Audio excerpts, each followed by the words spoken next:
Hej.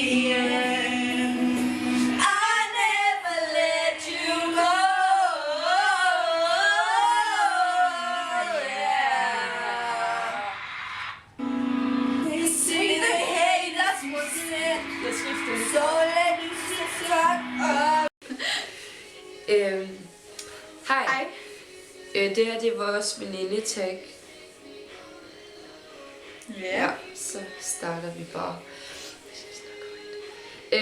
Beskriv din drømmefyr, men det er ikke en ask også, så altså, vi skal svare. Så jeg skal beskrive hendes drømmefyr, hun skal beskrive min. Og jeg det er så træt, at jeg snakker sådan.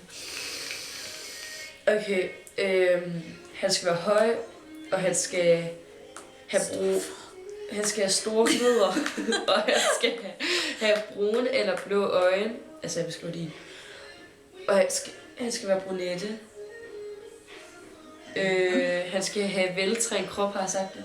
Det er sgu ikke. Nej. Han skal være høj, det har jeg sagt. Og han skal være underlig. Ja. Og sød. Og kærlig. Ja. Nu skal du skrive min. Okay. Det er sådan lidt det samme. Altså, han må godt være høj. Som du kan se. Han må godt være høj. Og han går med og sådan være lidt større end Kira. Fordi det kan jo godt lide. Det lyder som om jeg er sådan mega tyk. Fordi at... Nej, men det er da altid dejligt, at drengene de sådan er sådan stående. Ja. Er det med, du okay, og han skal bruge øjne, brunt hår. Han skal måske være blå. Han skal være sådan en macho-fyr. Macho. Macho. Du er sådan macho. Hvad så macho, Gustav?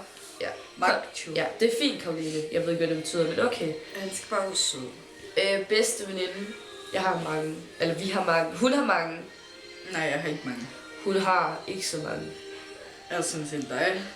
Hun har én. Og jeg har... Ej, jeg ved ikke, hvor mange jeg har. Jeg ved ikke, om man kan lide. Du skal svare for mig, og jeg svarer for dig. Du har mange rigtig gode veninder. Hun har mig, hende her. Ej. Jeg har mange. Hun har mange. Ja. Bedste minder. Det var det var en gang nede i byen. Hvor vi lånte 10 kroner. Nej, hvor mange penge? Det var fordi, vi manglede penge til en slush ice. Og så... Og det var sådan, det var virkelig trængende. Vi havde virkelig brug for det. Det var sådan, vi var lige ved at besvime. Ja, så Kira, hun går hen til 2 mænd uden for Føtex. Og så spørger de. Eller så spørger hun, om de ikke har nogle penge til bussen. Så jo, det havde de der, og så fandt de nogle penge og sådan noget. Så løber vi så nærmest væk derfra og gemmer os inde i den der flaske automat. Jeg tror ikke, de kan forstå det, for de var der ikke. Nej. Der var en dag nede i byen. Ja, men der var en dag nede i byen. Og hvor så, vi gerne ville have slush ice. Ja, Karoline, du skal ikke fortælle det igen. Og så snart Justin Bieber koncert næste lørdag. Hvad laver I, når I er sammen? Alt. Vi har lige lavet brun sovs. Altså. Vi har lavet mad, fordi vi er alene. Helt selv. Oh my god. Og chips. De smager faktisk mega godt. Ja, det smager rigtig godt. Hvor gamle er I? Hun er 13. Hun er 4. Hold nu kæft. Hun er 12. Nej, jeg er sgu da. Undskyld, hun er 13. Ja, tak. Hvornår har jeg fødselsdag? Hun er 16. juli. Hun er 29. september. Man kan egentlig ikke høre, hvis jeg siger juli eller juni, fordi jeg er forkølet. Juni.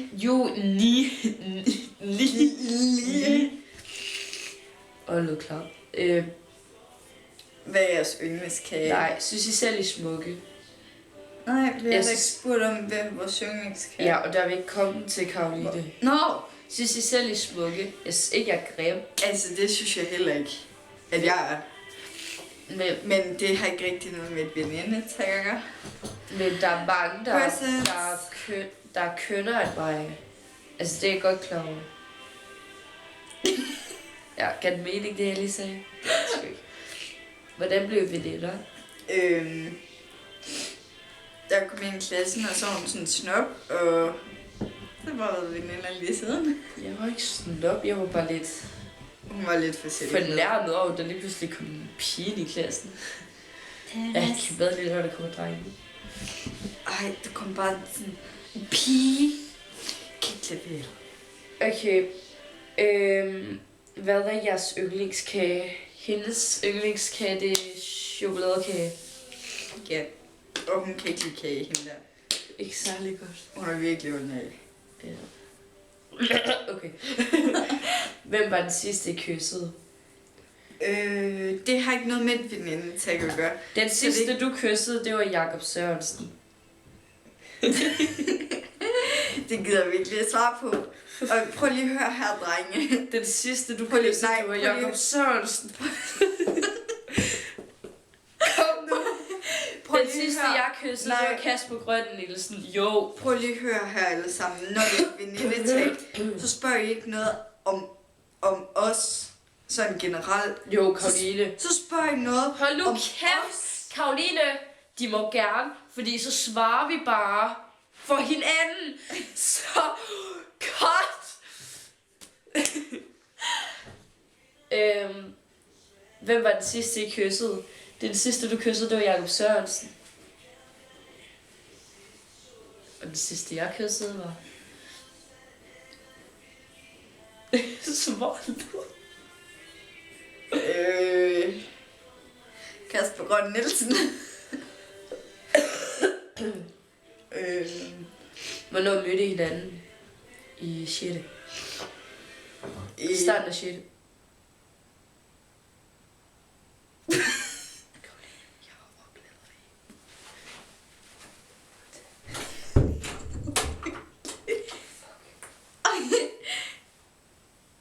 Skal vi fortsætte? Så skal vi til en stilet. Ja.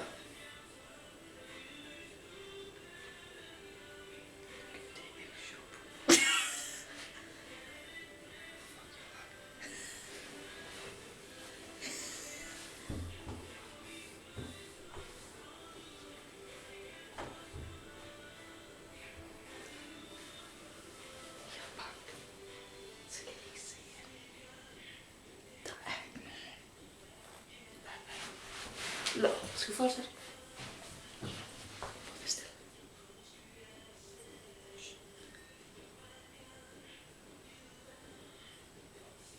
Ah! Ja, din fuck. Du var et svin nu. Hvornår mødte I hinanden i starten af 6. Hvem har jeres bedste veninde? Fuck det. Fuck nu det. Hvem har været jeres bedste kæreste? Jeg har aldrig haft en kæreste, jo. Altså, vi har ikke haft nogen sådan seriøst. Hvem er den bedste, jeg kyssede? Din.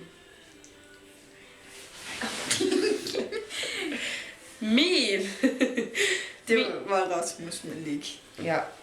Og Karoline, hun ved det ikke helt. Det var Nej. mig. Det var Pia. Ja. Kysser så godt. Ej, okay.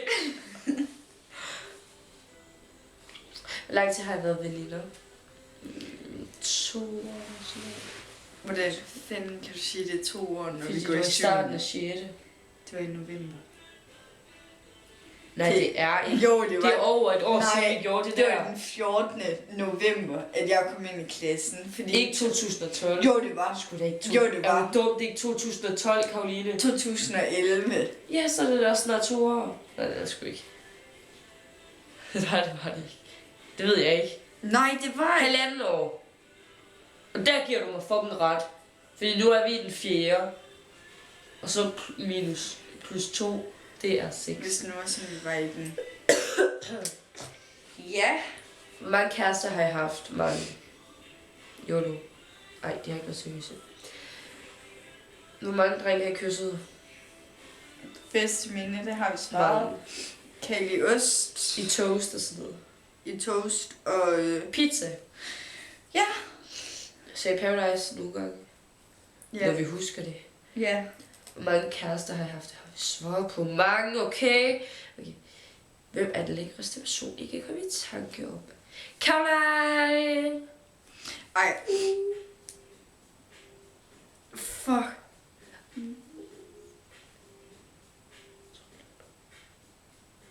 Honningkrukken ind og smør dig. Selvom du er lille, vil jeg aldrig forstørre dig. Og jeg kan lide, at du sukker, når jeg rører dig. Tjek den effekt, som du har på min bambus. Din nuki, den er tight, ikke en lang pus. Alle mændene på klubben, de vil have dig med. De er ikke andet end fissekiggermænd. Så lad dem vide, far lægger branden på dit lejrbål i nat, så de kan få det lært nu. Tag dig med til mit honningkagehus, hvor jeg ruller dig rundt som en prinsesse med en herre. Jeg får Nå, ja. Hvad er det, I mest fortryder? Det hele. Okay. Venlig. Så er der også kommet nogle andre spørgsmål, for spring. som er, hvad er det bedste ved hinanden? Det ved jeg sådan set ikke. Nå. Ej, det gæs. Det bedste ved Karoline, det er Karoline.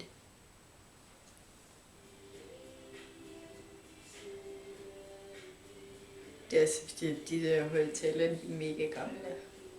Så der går tit sådan noget strømsvigt i dem. Hvad er det bedste ved hende? Det er Karoline. Det er det bedste ved hende. Det var sådan, som vi er. Er I forelsket i hvem? Hun er forelsket i Lukas. Gerts. Der er ikke nogen.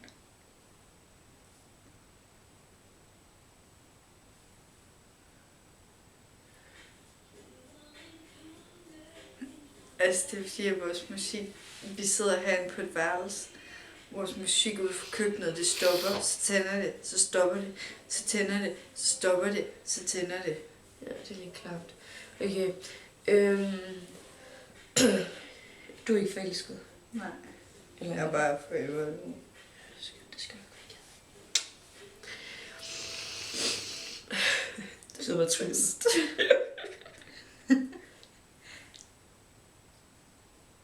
Der blomster omkring. Kom så. Hvad er det dårligste ved hinanden? Det dårligste ved Karoline, det er, at hun altid er sulten. Og så skal du have sugarpops. Det passer ikke. Det pisser mig af. Hver gang du er sulten, så vil du have sugarpops.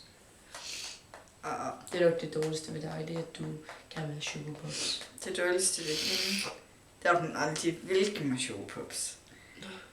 Ej, det er fordi, hun er så pissedoven, det er helt vildt. Nej, jeg er ikke. Jo, du er så. Nej, jeg er ikke. Jo, du er så. Hun er virkelig doven. Nej. Hvis din drømmefyr sidder og ser det her, ikke også? Forbered dig på en doven kæreste. Jeg er ikke doven. Du er virkelig doven. Ved du hvad, jeg tager med ud og går med aviser i morgen. Ved du hvad, jeg løb mega meget i går. Eller, det var for Okay, så du falder i søvn et kvarter før du skal til frisør. Det var kun fordi jeg var træt. Har I kælder til det? Vi har.